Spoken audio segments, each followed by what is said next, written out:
Welcome all to Radio of Agents once again with Matt Baughman, who is now finally, we can say, a PhD graduate, not student anymore, with a lot of knowledge about distributed computing, but with AI angle and applications.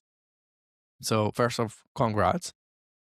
Thank you. Thank you. Yeah, it's nice to finally be done after more than 6 years. Well, it will pay dividend, and thanks. Now we can share with us all of the accumulated knowledge. And I think today we're going to discuss our predictions for 2026, which we will revisit at the end of 2026. So it's all in the books, all on tape. And so if we and we can end up with our thinking on the latest battle of giants where OpenAI announced Code Red, and everybody is happy to talk about Gemini 3 and the Google stock, and we'll see how that compares to Opus and Anthropic as well. And so I think if I completely TLDR our previous discussion, which I'll link somewhere here so people can deep dive, you said there are a couple of limiting factors when it comes to AGI in general. And I think the two main ones were data, which we can agree on, or to some extent at least. And I think this has become even more true as the year progressed. But also electricity, like compute as proxy to electricity, which back then when we spoke a year ago sounds funny, and now sort of like becomes a little bit more clear or makes a little bit more sense. Are you sticking to your predictions? Yeah, well, first, unfortunately now, because I'm done with my PhD, I have to give a mandatory disclosure that my opinions do not reflect Princeton Plasma Physics Laboratory, Princeton University, the Department of Energy, or the U.S. government, and any forward-looking statements are my own opinion and not official policy or projections. You can put that in the writing caption if you don't want me to have to say that. It is important, though, especially as we're talking about, things that are touching on more fun topics. In terms of energy, though, I think this is something that we're seeing being increasingly important. So at Princeton Plasma Physics Lab, right, we work on nuclear fusion research. I mean, I work on AI for fusion specifically. This is really one of those areas that both the current administration and I think, all of these hyperscalers and AI labs see as a top priority is basically how can we get energy to where we need it as quickly as possible. So I still do see that as a primary limitation. One thing that is going on now is we have this Genesis mission within the United States. And I can't speak too much to the exact number, but the public knowledge of the Department of Energy, which operates the U.S. Office of Science, we have several orders of magnitude more internal data than is publicly available on the internet in terms of training data for AI. And so in the early stages of Genesis, we have been slowly starting to compile all this data from all of the different national laboratories to figure out what does a science-based foundation model look like? Where can we get novel insights for different milestone or lighthouse problems going forward? So these are kind of the main areas of interest that the Genesis mission and the Department of Energy will be focusing on. And I think it very closely mirrors what industry is working on. So I think we have somewhere north of 50 industry partners, all with varying levels of data sharing agreements.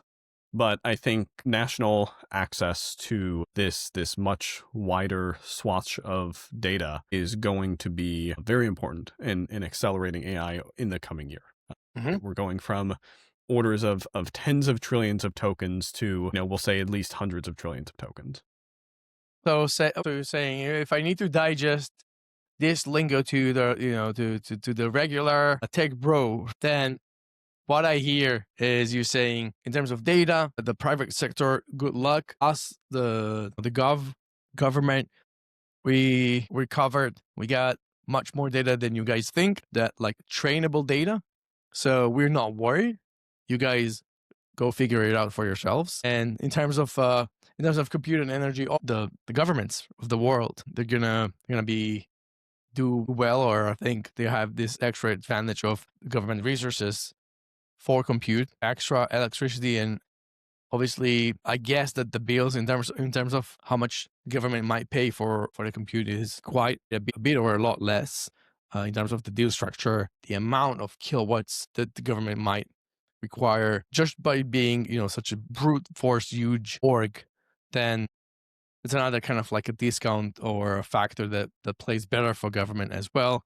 So I don't know if that. Well, you're speaking about U.S. government and maybe, I don't know, maybe here like the subtext is you're saying like you guys in China, watch out.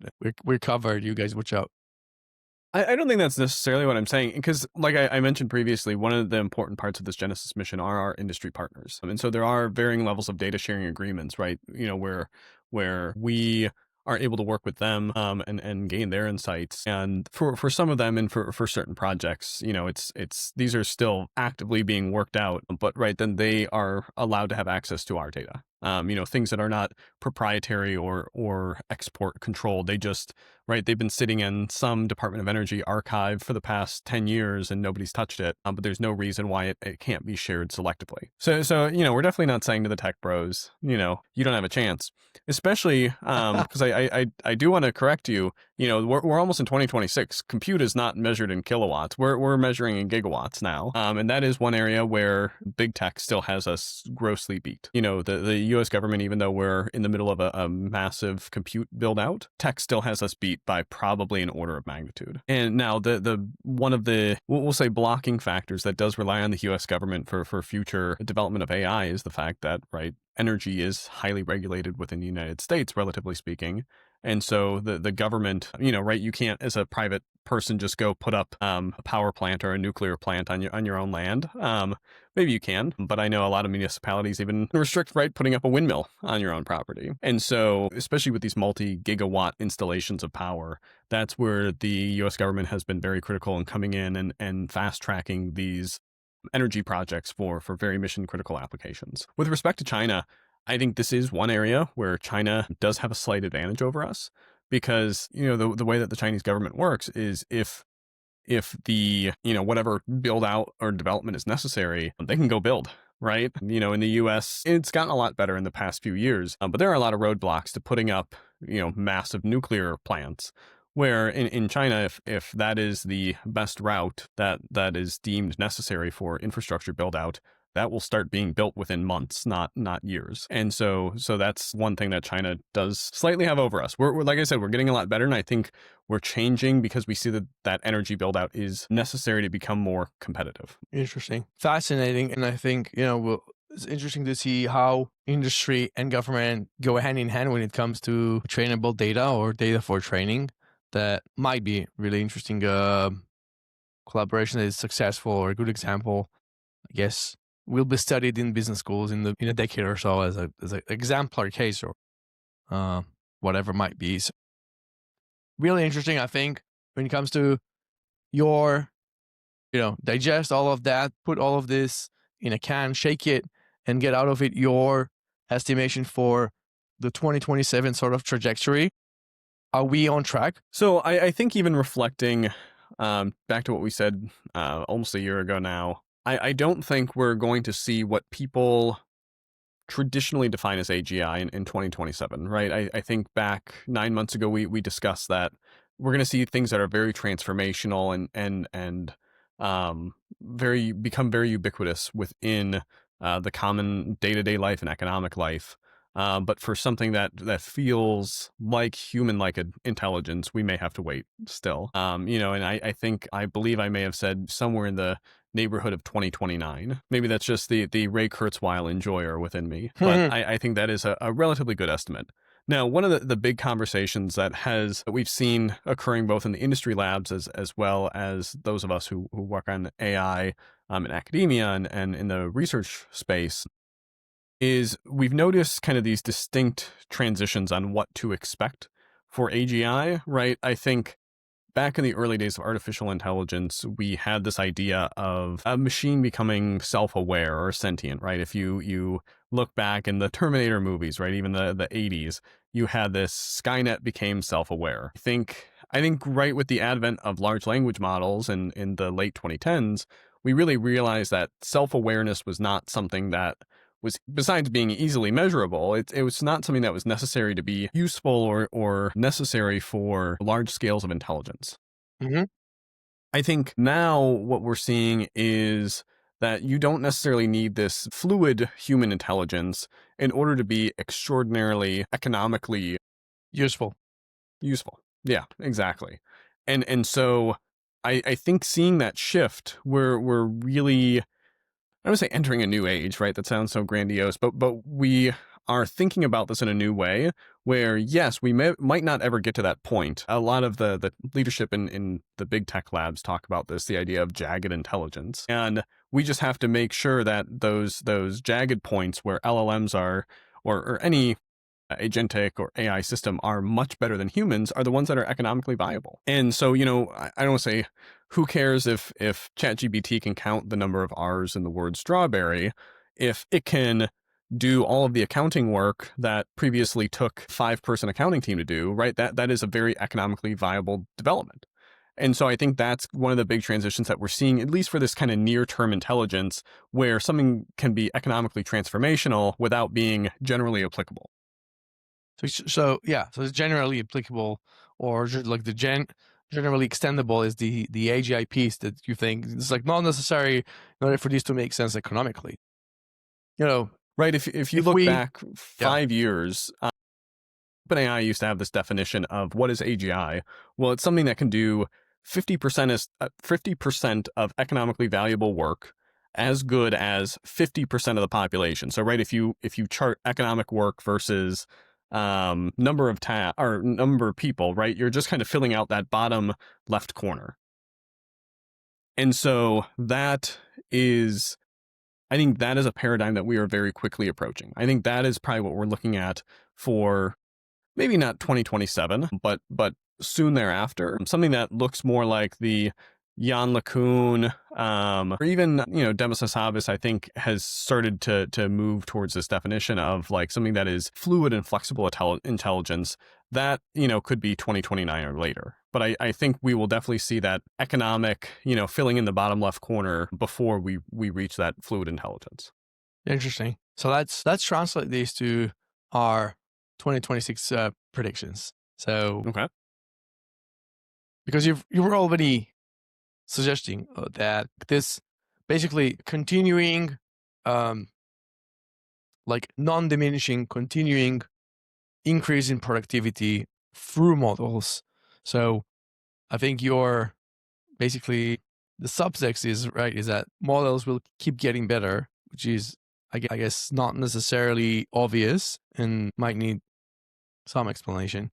So you think models will get better and necessarily productivity will increase because right there's also the limiting factor of if we discussed on how good human will be leveraging those models. Yeah, no, I think that is a very good way to put it, right? That we, it's not immediately obvious that models will continue to increasingly get better.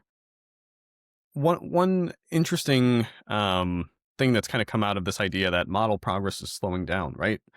This is something that was predicted back to 2020 or 2022 when there's this seminal work called the chinchilla scaling laws that came out. I forget the exact name of the paper, but basically they were able to fit with relative degrees of certainty how LLMs scaled both with data and with size. And so we feel like we're hitting a wall, right? Because we're just getting farther out on these logistic curves of improvement, right? So if you X model and 10x model spend, whether that's data or training or whatever, you're only going to get maybe a 5x improvement today. Next time you 10x it, you might only get a 3x improvement. Next time, only a 50% improvement. It's basically diminishing returns. Exactly. It's diminishing returns. But that doesn't mean that those returns are necessarily going to stop. It just requires putting more and more into it, right? And this is why data center spend is going from whatever it was 5 years ago, less than 100 billion, to I think this year we broke 500 billion, or maybe it was 300 billion, and next year is predicted to be well over $500 billion for data center spend. And so, right, if you multiply exponential growth versus logarithmic growth, you get roughly a linear curve. And so that is kind of how we visualize this idea of how models will continue to improve. Additionally, in the past 6 months, there have been a lot of algorithmic improvements, right? These hope networks that came out of Google show a lot of promise. There are these new hybrid models that incorporate more exotic architectures with traditional LLMs. We have continuous learning that is being explored in very early stages right now. And we haven't seen any, as we say in the AI world, any hero runs done under any of these paradigms yet, right? Nobody is training a new 10 trillion parameter base model with any of these paradigms. And so that is something that we actually expect to see at the end of 2026, right? When all of these frontier labs have their first stage of compute build out done, starting kind of a next generation of hero runs to train very, very large base models on all of these new paradigms, on all of this new compute, right? I think, to the best of our knowledge, the largest training run that has been done today was on a 60,000 GPU cluster. One of these hero runs, like I said, that take multi-months, and I could be wrong about that. But we're about to see 200,000, maybe even 500,000 GPU clusters that run for many, many months. And I actually do want to go back. Rock 4 was trained on 100,000 GPUs. But we're still in that low 100,000 regime where once you 5x that compute, that could be very significant, plus algorithmic improvements, and we could see a lot of interesting things. Now, those probably won't come out to the public until 2027. But I think we're going to see labs investing more, right? The telltale sign will be by the end of 2026, are labs investing more or less, right? And that's going to be the public's cue of whether or not these internal training runs are going well. Okay, so basically, Matt's prediction number 2 is there's going to be, the second half of the year, there's going to be a home run, like new level of models, sort of thing. They're going to start training, and they won't be available to the public. Okay, and it's going to come out early 27, and it's going to be a new level of the output of those models. It's going to be like way more accurate and sophisticated. And you don't really know in what way, or do you? No, we don't really have a good sense on what ways. I think some of the big areas that folks are learning about, actively researching, are around maintaining consistency, right? This has been a huge advent in video generation models where, you can have, back in the old days, you used to have every single frame the character would change slightly, within 10 seconds you have a completely new character in the video. But now, right, you can have that consistency throughout. And that's going to be something that comes to now knowledge work. That's one of the big improvements that we're anticipating. And then the other is going to be, more on brand for this talk, is agentic failure conditions. So we believe that once, rather than models being post-trained and fine-tuned for agentic applications, right? Things like tool use or RAG, retrieval augmented generation. Now we're going to see that kind of become a first class priority within those pre-training regimes. I shouldn't even say pre-training regimes, because it still will be a post-training element, but it won't be kind of the final fine-tuning cleanup that they do before they release it to the public. So you think in the regular layperson lingo, like RAGs and this kind of distillation sort of tools are going to become part of training more so, and that's going to make models more specific, or what is that what do you think the trend is? So it won't give models more knowledge or more insight, but what it'll do is allow them to more reliably use tools. So that could be things like web search or ordering your DoorDash for you, to pull an example from AI 2027. That will get much better, right? They've shown now in because Gemini of tool usage, like basically agentic work will get better because of tool usage going to be better because of this consistency. Yes, exactly. So right now we're seeing this where the frontier models are able to make in limited circumstances kind of these advanced number of calls, right? Tens to even hundreds of calls in some cases have been reported to different tools as they think. But that's not the average experience for the average person, right? Often if I'm using Cursor or Claude Code, or now anti-gravity is becoming a thing, which is Google's. Everybody's getting in on it. If you are asking the model to do too many steps at once, where it has to use tools in one context and then use that knowledge to generate a new context and then use tools in that new context, if you get too far down the chain, performance degrades, right? And we know this. This is not a novel insight by any means.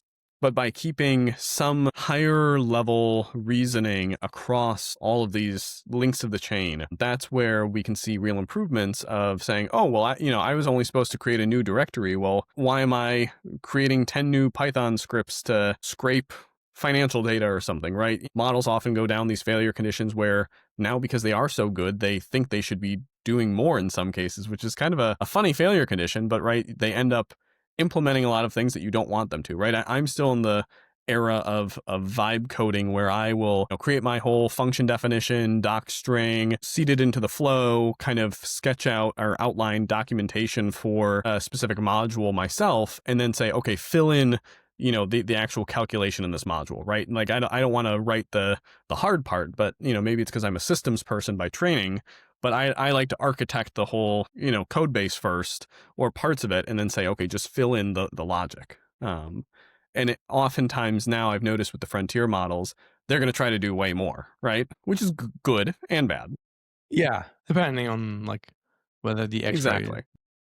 Okay, so now the rubber meets the ground. We're going to talk about how this translates to. This is not in any way, shape, or form an investment advice, but we're going to need to take all of this, wrap it in terms of your predictions for the companies, the big bros. So far, we've been saying productivity is going to go up because the model is going to get better. I think you're saying algorithmically, there are some promising opportunities, but also just by sheer brute forcing this hero around thing, because they're going to be built like huge clusters of GPUs, TPUs. So model's going to get better, period, in a way that is meaningful financially. Who's going to take the cake? Who's going to win it all? Or I don't think there's a one winner here, but it seems like OpenAI maybe is working on something in the background, obviously, probably, but I don't know if it's still in this code red phase. But I think no one expected Gemini 3 to be as good as it is, and still not as good as like Opus or just Anthropic in terms of like coding specific tasks. Is that gonna be the next year just like so, or what do you got for us? So I'm going to frame everything that I'm about to say with perhaps my hottest take of the day, which is I think the name of the game is going to be scaffolding, right? This is building out the infrastructure around the models. And the hottest part of the take is I think if the Frontier Labs spent as much on creating better products, better interfaces, better post-training regimes for these specific agentic and even non-agentic, but end user facing applications, they would get more benefit per dollar than they would creating new models. I think we're at the point now where these models are very, very intelligent, but the infrastructure that we use them in is falling behind. I think this is one of the reasons why Anthropic and Opus have really jumped up. It's because Claude Code is an excellent agentic scaffold. It's not general purpose yet, but it's, a lot of folks are using it for things that are not code, which is, hysterical.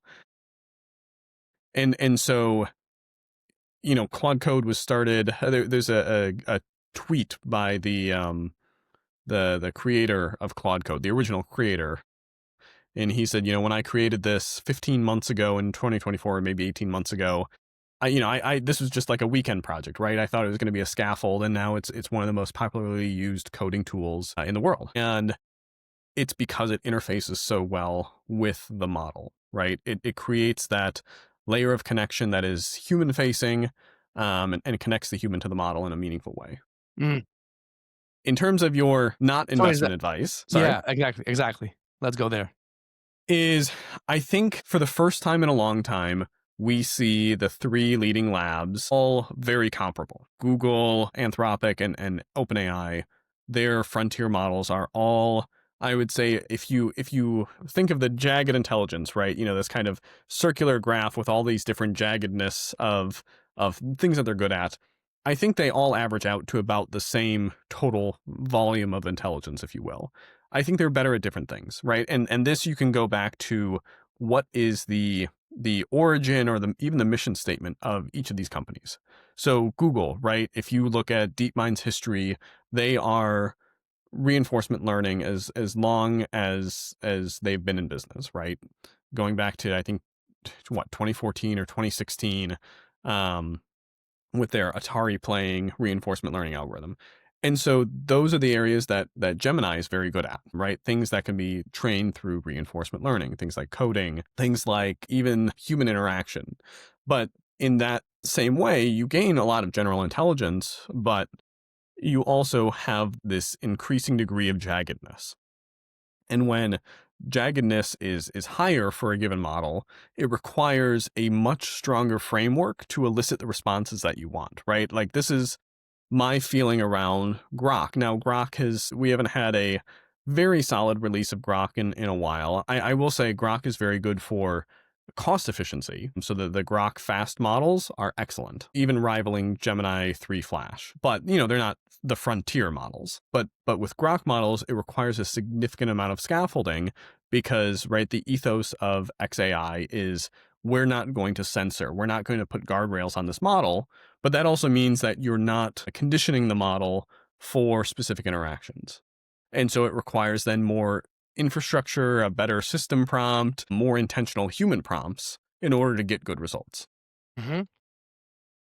Moving on to Anthropic, you have this mission statement of we are human first, we are safety first. And so Anthropic is going to be very good at interfacing with humans because that is their primary goal is how do we make this safe? How do we make this usable? And do it in a controlled way, right? They're not going to throw out a bunch of new features hoping that they are good or useful to someone. They're going to be very well fleshed out, very intentional in the way that they do things. And I think we see that in Claude Code, in Opus, right? If you just look on pure benchmarks, Anthropic has never kind of, to use the new word, benchmaxed anything, but they've always been considered very, very good at coding, right? Because coding is a very human endeavor, right? It requires this creative thought to be put into a very formal language. And so that's how Anthropic gets ahead.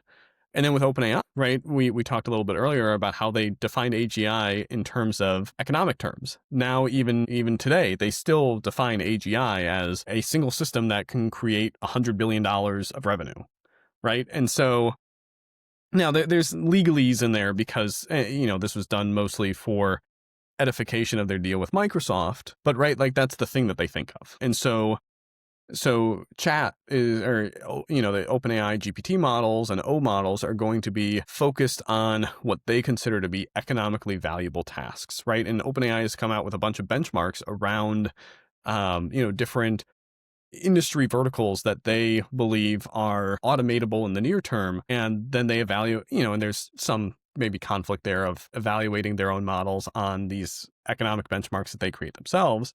But right, that's where their headspace is at.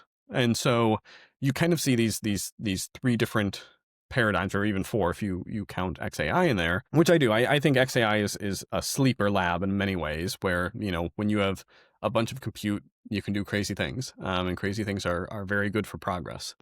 I think that's where you're going to see these different wins in the next year really become apparent, right? Now that everybody's kind of on even footing, the different areas of optimization that are going to become apparent in the next 12 months will really shape how we view these companies. And I think that's going to be different for everybody, right? Because like we said, people are going to enjoy interacting with Claude Code more. People are going to, when they want to do very deep knowledge work, are going to use Gemini. And people who want to, use a chat bot to help them write emails, and that's a very simplistic example, but they're going to use ChatGPT. And people who really want to kind of build their own thing will use Grok. And I think the maybe not the not investment advice, but my prediction will be we're going to see which of those 4 driving ethos will win out in 2026, right? Which of those kind of first principle design ideas will be valued the most by the consumer? And that will be who not wins, but who kind of pulls ahead in the next year. Yeah. And I think that there's one thing to consider here, which is the vertical integration. And I think this comes in 2 ways, like double vertical integration, because there's like the model development vertical integration. Obviously, we're talking about Google owning the full basically chain of model training from hardware to software throughout, but also in terms of corporate and enterprise, like anchoring and existing assets like the Google workspace that is so ubiquitous. So I think they're doing like no one's doing a really good job at integrating organizational assets and tying those back to LLMs in a very, very amazing way. But I think it's going to be a big unlock once this happens, where you draft an email and then in a good UX, in a good experience, kind of you write something wrong and the whatever feature will tell you, hey, actually in your Google Drive, there's a contradictory information in this document, right? Like that doesn't exist today. So like it needs to be real time. It require like a ton of compute and solving several like challenges. That's So going to I be will say, amazing. actually, Gemini is getting there. Yeah. So I was going to say, if anyone is doing any leapfrogging and getting closer, it is Google. For me, this integration is, like the second most important parameter, right? Like I want the model to be like very, very good in terms of its accuracy and traceability, right? But then I need it to be integrated in my workflow. And I think that if you are a Google Workspace user, then using Gemini is way easier. And I'm working at a company that has a contract with both Gemini and OpenAI, or Google and OpenAI. And I have connected my work with both, like my assets, everything. And for obvious reasons, it just works better with Gemini. Yeah, no, definitely. I also have Gemini Workspace, and it takes extra thoughtfulness, like we said before, on your side now. But I think thoughtfulness will be automated away pretty soon. But where I can connect Gemini to my Google Drive and my calendar, and then say, hey, look at this agenda from my Google Drive, see who needs to be in a meeting, and then use my calendar to schedule a meeting time with the people that you think are relevant. Right? Like that is something that Gemini can do today, which is insane to me, right? I think, if you had said that if you showed this to somebody in 2015 and said that this is not AGI, they'd probably look at you like you're crazy. Yeah, that's Which, I funny. mean, I don't think it is, right? But I think It's all the of this Middle comes Ages in. of AI, right? Exactly. It's, and they said this back at the GPT-4 announcement in March of 23, but the glimmers of AGI. And I think we see that, right? Because there are many areas now where LLMs are smarter than us, right? I have no physics background, and so I started a job at a physics laboratory. ChatGPT, Gemini, all of these know way more about fusion than I do. And I'm learning, and I'm probably learning a lot faster than they are, but their whole corpus of knowledge is still orders of magnitude above mine. Yes. And to give an example from kind of how I use these models right now, if I am interactively developing in an IDE like a cursor anti-gravity thing, Gemini is my go-to model. If I need to do deep thought work, I go to ChatGPT, through their normal interface. And if I want something done agentically, I go to Claude. And so I think what you're saying is very true. Is it's for specific purposes, specific tasks. Where is the integration the best? And I think that's how people are going to move now. Right? Obviously, both of us are the far off tail group of AI users. I think OpenAI in their 2025 year in review showed that if you use more than 6 chats a day, you're in the top like 5% of users or 1% of users or something. And so I think, right, ultimately it's going to come down to what do people want to use it for and who's best suited for that. Yeah, so it's interesting. I think we're going to see big shifts in the next year. Also in terms of things that we have heard, and what you were saying specifically about like OpenAI's Code Red.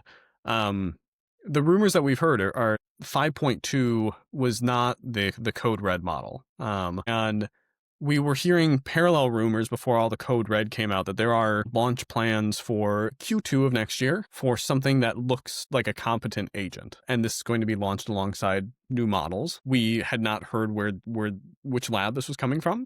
Obviously, like we spoke about earlier, there are the rumors coming out of Anthropic that Claude Code will be turned into a more general purpose agent because people are already using it like that. I think now with the context of Code Red, perhaps this is something that OpenAI will pick up on.